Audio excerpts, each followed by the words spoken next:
लय दिवसाची माझी इच्छा पूर्ण झाली आणि मी शिक्षक झालो. मला असं वाटलं की वर्गात गेल्यावर मुलं म्हणतील गुड मॉर्निंग सर. पण एकटं म्हटलं या मास्तर आला रे गप्प बसा. आला मी चपापलो वर्गात पाऊल ठेवली. एकटं माझ्याजवळ आला म्हटलं मास्तर यानं माझी चटईची बटणं तोडली मास्तर. नाही मास्तर मी खोटं बोलतोय दाखवू का हात सोडून.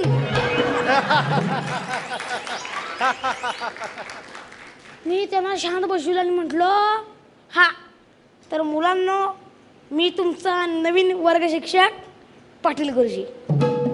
कोपऱ्यात आवाज आला आम्ही चाललाय काय. मी म्हटलं आपण अभ्यासाला सुरुवात करूया. सांगा नाम कशाला म्हणतात. एकटं पोरग म्हटलं आई बापानं आपल्याला ठेवलेल्या नावाला नाम म्हणते. बरं बस खाली. सांगा नामाचा प्रकार किती. एकटं कोपऱ्यातलं उठलं म्हटलं नामाचा प्रकार 2. एक म्हणजे मूळ नाव दुसरं म्हणजे टोपण नाव. तुझं नाव काय. कोपऱ्यातलं उठलं म्हटलं पुन्हा माझं नाव नाऱ्या. अरे नाऱ्या नाही म्हणायचं नारायण म्हणायचं. बरं बस खाली. तुझं नाव काय रे. माझं नाव रामायण. बरं बस खाली. तुझं नाव काय ग. माझं नाव पारायण. हे कसं काय शक्य आहे रामायण पारायण. कोपऱ्यात नाऱ्या उठल्यात म्हटलं गुरुजी नारूचं नारायण रामूचं रामायण पारूचं पारायण की. मी शांत डोसकीनं सगळ्या वर्गावर नजर टाकली. कोपऱ्यात एकटं घाणेरडा मुलगा बसलेला. त्याच्या अंगाला घाण वास आलता. मी त्याला घरी पाठवलं. ते आपल्या बापालाच घेऊन आलं. बाप म्हणतोय कसा आमच्या बंड्याला घरी का पाठवलं असा. मी म्हटलं त्याच्या अंगाला घाण वास येतोय. बाप म्हटला बघा माझा बंड्या म्हणजे काय गुलाबाचं फुल नाही.